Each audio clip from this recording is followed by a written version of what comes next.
Velkommen til ProInvestors Q&A med Hove AS. Hove AS er et selskab, ja, det har nogle år på banen efterhånden. De laver smørepumper, og så sælger de smøremidlerne til de her smørepumper. Og ved min side har jeg CEO Hans Christian Hansen. Hej Hans. Og så har vi Thomas Kremer, som er CCO.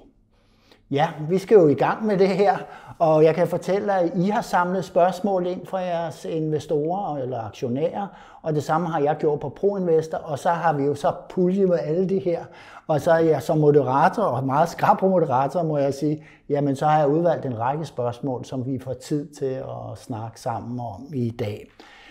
Et spørgsmål, der er kommet rigtig mange af, det er sådan noget, hvorfor er aktiekursen styrtdykket her i de seneste dage? Og det har jo selvfølgelig bekymret mange, især nye investorer, som er i markedet. Hvad søren er det, der sker? Og normalen er jo så, at man i de børsnoterede firmaer, der vil ledelsen ikke snakke om sådan noget her, men vi tager den alligevel og vender den, og så I kan give os, og dem der sidder derude, et lille indblik i, hvad er der sket historisk, siden I gik på børsen med kursen, og er der en sammenhæng med noget makro eller andre ting lige for øjeblikket i jeres kursfald. Så er det dig, Christian Skridt her, der skal snakke om det, så fyrer du bare løs. Jo, tak skal du have. Jamen, jeg kan godt lide, at vi har åbenhed omkring alt, hvad der sker, og det er blandt også vores aktiekurs. Og jeg kender problemstillingen med at sidde som aktieinvestor, at man bekymrer sig for, hvad sker der, når en kurs falder og når den stiger. Men jeg vil gerne have så mange informationer som muligt. Så nu vil jeg prøve at råde bod på det. Ja, det du kan give af hensyn til markedsreglerne. Selvfølgelig, ja. Jeg kan lige sige sådan helt generelt, det var da vi gik på IPO, der var vores kurs jo 5. Og så faldt den jo stille og roligt til en halvering efter et år. Vi havde også en nedjustering i den periode. Vi kom tilbage til, hvad der var, der skete der. Det er jo covid og alt det der, ikke? Jo, og leveranceproblemer til vores smørepumper, ikke? Og så fra oktober sidste år og frem til, ja, man kan sige det ret præcist, 3. juli i år, der steg den stille og roligt igen og var omtrent tilbage igen til den kurs, vi havde på IPO. Så skete det, at den 3. juli, der meldte vi jo så ud nogle nye guidance for året, som var yderst positive. Vi var selv en lille smule overrasket over, hvor positivt det egentlig var. Og så i perioden fra 3. juli og frem til 30. august, hvor vi kom med det egentlige halvårsregnskab, som bekræftede vores meget positive guidance, der steg så kursen fra 5 og op til 10, altså en fordobling. Og så skete det her den sidste uge, efter vi kom ud med de bekræftede guidance, at så har kursen været helt nede med 30%, og i dag aktuelt tror jeg, vi ligger i omkring 8%. Kurs 8, ja. Og sætter man lidt kroner og øre på det, så kan man sige, at vi startede med at være 120 millioner værd ved IPO'en, så var vi så 60 millioner værd, så var vi 120 millioner værd igen her omkring 1. juli, og så pludselig var vi 240 millioner værd, og så forleden dag var vi så minus 72 millioner værd. Så det er jo ret store beløb, virksomheden skulle svinge, hvis det skulle afspejle virkeligheden. Og der kan jeg berolige at sige, at det gør det jo sådan set ikke, fordi det går lige så godt, som det hele tiden er gået. Og en anden beroligelse, jeg har, det er, hvem er det så, der sælger ud? Og det kan vi så også svare på, og det ved jeg, at der er mange, der ikke kigger ind i. Det gør vi. Og vi kan jo sige, at vores 2 største eksterne investorer har solgt ud, mens aktien steg fra 5 til 10. Der solgte de ud. Og det var ikke småting, de solgte ud. Det var 1,3 millioner aktier. Og så har de ligget roligt herefter, vi alle store investorer har ligget roligt. Så det kursfald, der har været, er alene udspillet sig blandt de små aktionærer. Og en yderligere interessant ting er, når man kigger på, hvor mange små aktionærer har vi, og jeg kan roligt sige, at vi er meget, meget glade for at have små aktionærer, der er de fordoblet i perioden fra 1. juli og frem til 30. august. I Danmark er det gået fra lidt over 1000 til 1500 små aktionærer, og så er der kommet svenskere til, og de har ikke eksisteret stort set før 1. juli, og nu er der 500, næsten 500 svenskere. Det er en flot stigning med de svensker der. Det er jo en fordobling af små aktionærer. Må jeg lige kort spørge, er der en årsag til, at I markedsført jer i Sverige? Overhovedet ikke. Okay. De har fundet os. Ja. Vi har ikke været aktive på nogen måde. Nej. Vi har egentlig bare passet vores butik. Ja, jeg har mange svensker, der læser med på ProInvestor, og der kan jeg jo se, at der bliver læst meget på det, der lægges op om Hove. Og på et eller andet tidspunkt, så ruller på snebolden jo, så er der nogen, der er interesseret i det, fordi I er i det her grønne segment. Et lige kort spørgsmål, som jeg også har fået flere af, det er, at der er nogen, der har skrevet til mig om, at prøv lige at spørge om faldet ikke skyldes, at Ørsted har meldt ud, at det går lidt træt med deres amerikanske vindmøller. Og jeg skal hermed spørge og sige tak til alle jer, der har spurgt om det. Er der en sammenhæng, jeg tror, de her investorer, der spørger, de tror nok, at der er mindre vindmøller og smøre fremover. Ja, men du kom jo næsten med svaret. Jo. Ja. Og man kan sige, det man godt kan kalde den branche, vi er i, det må godt kalde det en consumerbranche. Og det er ligesom med medicinalindustrien, at selvom det går dårligt rundt om i verden, så skal folk have deres medicin. Og selvom det går dårligt rundt om i verden, så skal vindmøllerne smøres. Så på den måde har vi jo fundet en rigtig god niche, hvor vi i virkeligheden er mere eller mindre uafhængige af den krise, der er ude i verden. Noget andet er så, at folk tolker og overtolker tit på de ting, der sker. Men det er jo op til dem selv. Det kan vi jo ikke gøre noget ved. Ja, det tænker jeg. Man kan jo også se, at Vestas, de har en fantastisk god tal på deres serviceafdeling, og det er jo til serviceafdelingen, I leverer. Ja. Jeres hovedprodukter, det kan vi jo lige nævne, de går jo til vindmølleindustrien. Det gør de. Ja. Nå, lad os lige høre her med regnskaber og lægge ud med det halvårsregnskab, lige bare få de hovedtallene. Ja. Jamen, vores halvårsregnskab, det vi jo havde meldt ud i første omgang for hele året, var jo, at vi ville ligge med en omsætning for hele året på mellem 145 og 165 millioner. Men opjusteringen viser, at vi tror mere på 175 til 190 millioner. Og jeg kan også afsløre, at vi er lidt konservative i vores betragtninger. Ja. Og med EBITDA havde vi meldt ud, at vi ville ligge med 9 til 12 før i år. Og vi tror på, at vi snart er ude i en fordobling. Vi er måske oppe i 25 til 30 millioner i EBITDA. Der er nogle specifikke spørgsmål her, jeg har med omkring regnskabet, og der er kommet rigtig mange af dem, og mange ligner hinanden. Ja. Et af de spørgsmål, som der er kommet her, det går på, at pengestrømmene fra jeres driftaktivitet i det første halvår var negativ med 7,5 millioner, grundet opbygning af lager og flere debitorer fra ude omsætning. Og det er jo klart, når I sælger for mere, så er der stået flere debitorer. Hvad er jeres forventning til det anden halvår? Ja, men det er jo som det jo er, som der også bliver sagt, at når en omsætning stiger så voldsomt som vores gør, stiger lageret. Ja, så stiger lageret, og pennybindingen til vores debitorer stiger jo også. Så faktisk skal man være ret rig for at have succes, rent likviditetsmæssigt. Men vi har kunnet følge med. Men der er store pengebeløb, nu vil jeg ikke nævne, hvor store det er, men det er ret store, tocifrede pengebeløb, der forsvinder ind i lager og ind i debitorer, når man vækster så kraftigt her. Og vil I fortsat opbygge lager og øge jeres debitorer? Jamen, det er jo et meget godt spørgsmål, fordi jeg kan sige, at vi har faktisk været igennem en proces, hvor vi har opbygget lager i stor stil. Fordi vi oplevede jo netop sidste år, der hvor vi stod lidt svagt, at vi ikke kunne få vores ting leveret til tiden. Og jeg ønsker ikke, at vi er i den situation igen, at vi ikke kan levere til vores kunder.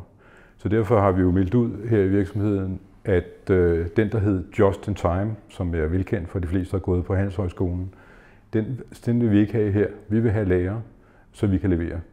Og derfor det har kostet på lagersiden. Jeg kan huske, at jeg lavede sådan en interview med jer sidste år, og der nævnte de det her, at I blev simpelthen nødt til at købe det, hvad I kunne få råb og stop, fordi I var lidt for nervøs for, at I så ikke kunne levere smøremidler til. Så det er det, der er sket. Ja, vi blev klogere. Ja, det er altid godt. Andre finansielle omkostninger på minus 3,3 millioner, det var meget højt i dette halvår, modsat tidligere år. Kan I komme ind på sammensætningen af posten, og hvad I forventer i anden halvår? Ja, altså årsagen til, at der er så stort et udsving, for det var et ret stort udsving, der jeg tror, det lå på 0,5 million sidste år, og så var det lidt over 3 millioner i år. Var det 3,3? Ja, 3,3. Ja. Men det er hovedsageligt valutatab, og det er hovedsageligt, fordi vi har så stort engagement i USA, hvor dollarkursen har stået sværere i forhold til euro. Så det er en konsekvens af det, vi ser direkte ind i. Og derudover er der jo også nogle andre finansielle omkostninger, men det er ikke nær så stort, det er begrænset. Det er factoring? Og det er factoring, hvor vi har en rimelig lav rente, når vi laver factoring. Så hovedforklaringen er valutausikkerheden. Så er der lige, kan jeg lige kort sige, der er et spørgsmål igen, som det her, hvor folk har lidt svært ved at forstå, at I guider sig forsigtigt, som I gør. Er det så sådan, at I lægger plads ind til en opjustering i det her halvår, eller hvordan skal man se det? Man kan se sådan på det, at vi lavede jo en fornuftig opjustering her 3. juli, som jeg jo selv synes er ret voldsom og ret imponerende. Det vil glæde mig meget, hvis vi bliver endnu klogere slut på året. Men det kan jeg jo ikke sige noget om nu. Nej, det er et svar, som du nu bliver nødt til at komme med. Jeres EBITDA er steget ret voldsomt her i anden halvleg, og det vil sige, at I er altså noget foran jeres 2021-plan, siger spørgeren her, ikke?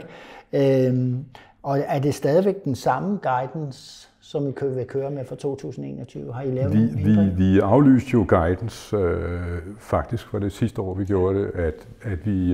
flere år.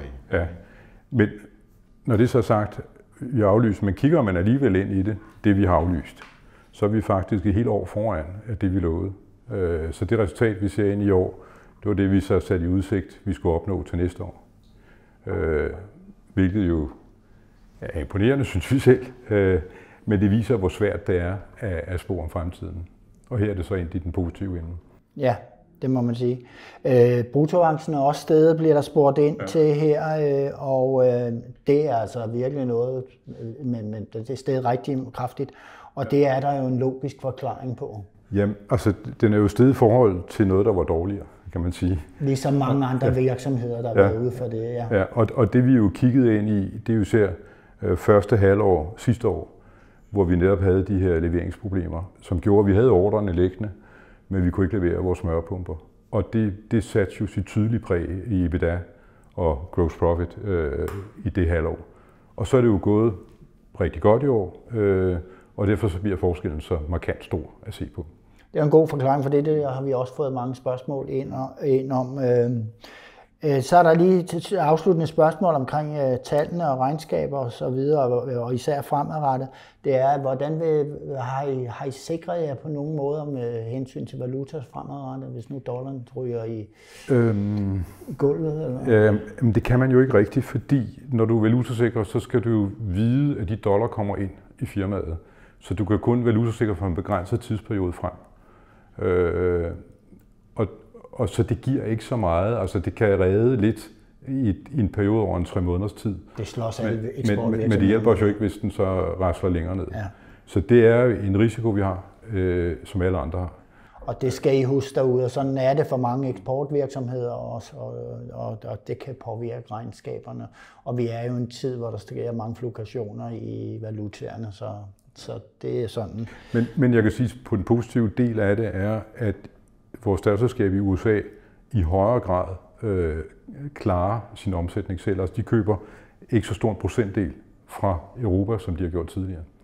Dermed bliver de jo også mindre følsomme over for udsvingene. Ja. Så sender I hele tiden nye ordrer ud, meddelelser ud via børsen. Det er ikke børsmeddelelse, det er jo mere sådan en presmeddelelse. Ja, ikke? Og det sender I ud, og det er for 500.000 op efter. I definerer fint, hvilke omstændigheder der er ved de her udsendelser af de her ordrer. Og der er nogle flere, der måske har undret sig med, hvordan det hænger sammen med mængden af ordrer stiger med flere 100%. Thomas, det kan jeg godt se på dig. Det vil du gerne svare på. Men guidance hæves med 20%. Det kan vel ikke hænge sammen. Jeg tror, jeg har 3 eller 4 spørgsmål. Nej, det hænger jo selvfølgelig ikke sammen, fordi det er et spørgsmål om kundernes indkøbsmønstre. Og man kan sige, udtrykket for, at vi får nogle større ordre, og derigennem har været i stand til at gå ud med flere investornyheder, er jo ikke et udtryk for, at vi ikke også får mindre ordre ind, som er under 500.000. Så det er ikke helt sammenligneligt, hvordan hvorledes kunderne de ligger af størrelse af ordre. Ja, så fik vi klarlagt det. Så er der et rigtig godt spørgsmål. Det går på, at er der sæsonsvingninger for jer i omsætning? Er det anden halvdel, ligesom den er i vindmølleindustrien? Er det normalt den stærkere end første halvdel? Det kan vi ikke sige. Når vi kigger på tiden over, eller perioden til bagud, så er det ikke nødvendigvis. Der er nemlig også forskel på, om de lige får lagt deres demands ind i slutningen af året, eller om de ligger med i starten af året. Altså, og det kan skifte fra år til år. Nu kan man sige, at vi er blevet mindre sådan sårbare over for eksempel sommerperioden. Det var vi tidligere, fordi vi solgte mestendels her i Europa og til danske kunder. Fordi vi nu er globalt opererende, så ser vi et mindre udsving. Så det er mere jævnt fordelt over året. Ja, og så kan der jo være noget periodeafgrænsning lige pludselig med nogle meget store ordrer, for I har mange store kunder. Ja, og det handler jo lidt om, altså, at du taler jo om high wind seasons og low wind seasons. Ja. Og der vil de jo gerne sikre sig, at de laver, hvor at vindmøllerne ikke producerer. Det er der, de foretager deres service. Halvårsrapport, der kommer I ikke dybere ned i salget af jeres IoT-løsning, som I havde store forventninger til i iPhone. Der er jo budgetteret med meget salg på nuværende tidspunkt. Er salget kommet i gang, eller er det stadig på prøvestadie? Altså, ja. Alting tager tid, og sådan er det. Og man kan sige, i vindindustrien har vi et brand, og vi er velkendte der, og vi har en stor markedsandel, og vores produkter er inkorporeret hos flertallet af de her vindmølleproducenter. Nu er vi gået ind i et nyt industrisegment. Vi har overhovedet ikke noget kendt navn inden for den industri. Vi kommer også ind, og vi møder det her med, vi foretager smøring i dag på den måde, vi har gjort, og det går egentlig rigtig godt. Det gjorde vi også i USA, da vi startede med vind derovre. Så det er et helt velkendt fænomen. Men vi skal kæmpe med et nyt produkt i et nyt industrisegment, og det tager bare tid. Og så pludselig at de her havne her, de er utroligt travle. Og hvis man kigger på prioriteringen af forskellige ting inden for en operation af en havn, så tror jeg, at service og vedligeholdelse måske ikke har helt det samme som at få infrastrukturen til at fungere optimalt. Så. Ja, vi har fået mange spørgsmål. Bortset fra det med aktien, hvor den var faldet, så det vi har fået allerflest spørgsmål ind på, det er, hvordan salget går i de nye segmenter. Og det er jo primært havne, som tænker på, og kan du uddybe lidt mere? Vi er stadigvæk i testperiode. Men vi har 6 testkontrakter, der er lavet, og vi er i gang med at udføre på 2 af dem. De andre de er blevet udsat i forhold til hvornår det passer kunden tidsmæssigt. Og så er vi i gang med at udføre en test med et energiselskab i Tyskland. Og den er ikke afsluttet endnu. Der er ikke nogen af dem, der er afsluttet. Men vi forventer her inden for H2 her, at vi får nogle resultater tilbage. Og så bygger videre på det. Ja, det lyder næsten som et biotech-selskab, hvor man skal lige lave sig et lægevidenskabeligt forsøg først, før man kan få en endelig godkendelse. Det er også fordi, det er en stor operation at drive en havn, og hvis det, at de skifter til vores produkter, det betyder noget i forhold til deres operation og maintenance, så det vil de selvfølgelig gerne sikre sig. De vil sikre sig, at det bliver optimalt det her. Ja, og så kan jeg springe ned til et spørgsmål om det med produkterne. Det er, hvorledes adskiller jeres produkter sig fra konkurrenternes, og mødes I med øget stærk priskonkurrence i takt med, at kunderne i denne tid fremover har haft ekstra fokus på omkostningssiden? Altså, hvad er jeres konkurrencefordel? Ja, jeg vil jo sige, vi er jo i realiteten OEM på den her type produkt. Altså, det er jo os, der startede med at udvikle det, og vi er i tæt dialog med vores kunder, og det gælder så både, vores første kunder vil altid være vindmølleproducenterne, hvis vi nu sælger vindsegmentet. Og det er igennem den her tæt dialog med dem, at vi hele tiden optimerer vores værktøjer. Så de passer præcis til den type opgaver, og med den performance, de ønsker.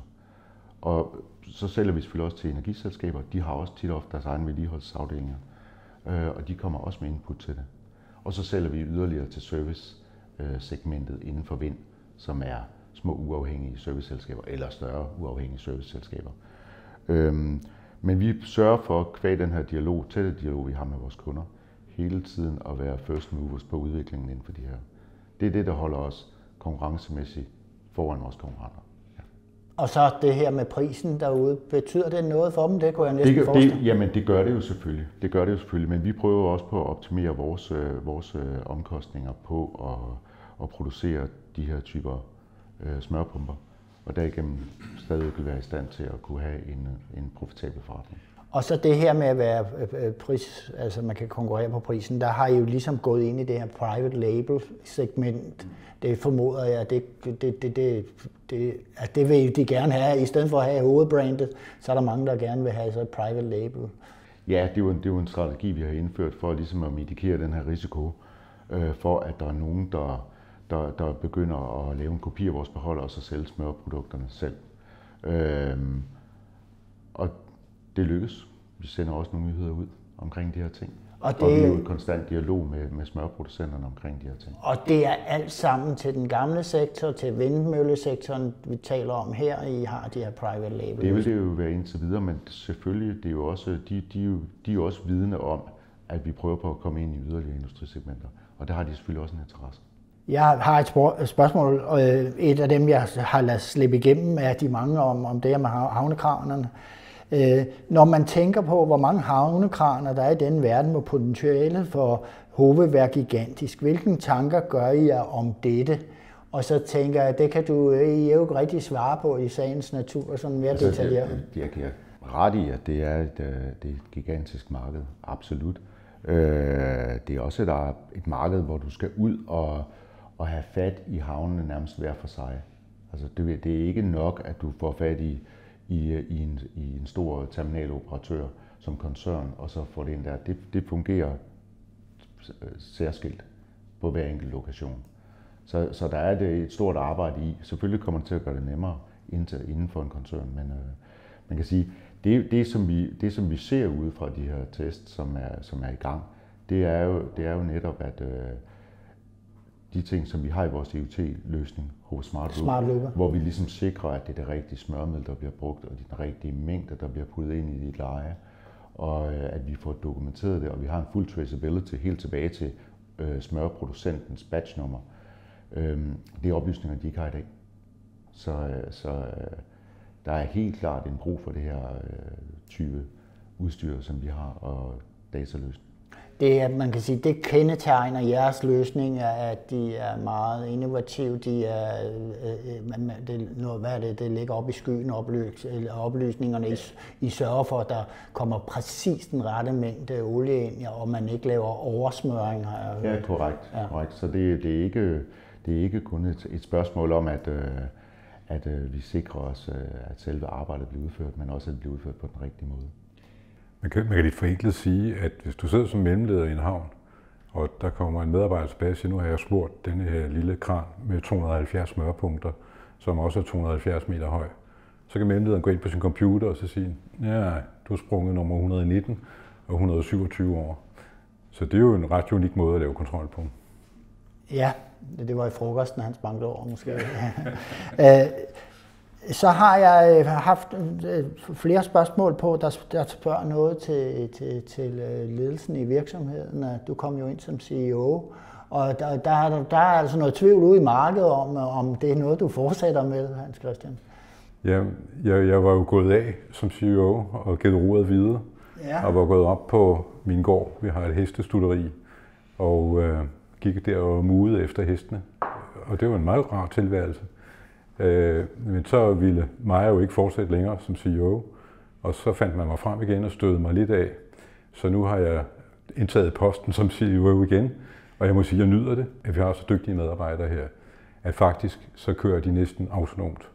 Og i virkeligheden en CEO her er en kulturbærer, som bringer ro ind i virksomheden, sørger for, at man ikke er stresset, lægger nogle klare strategiplaner, så vi ved, hvor vi skal gå hen.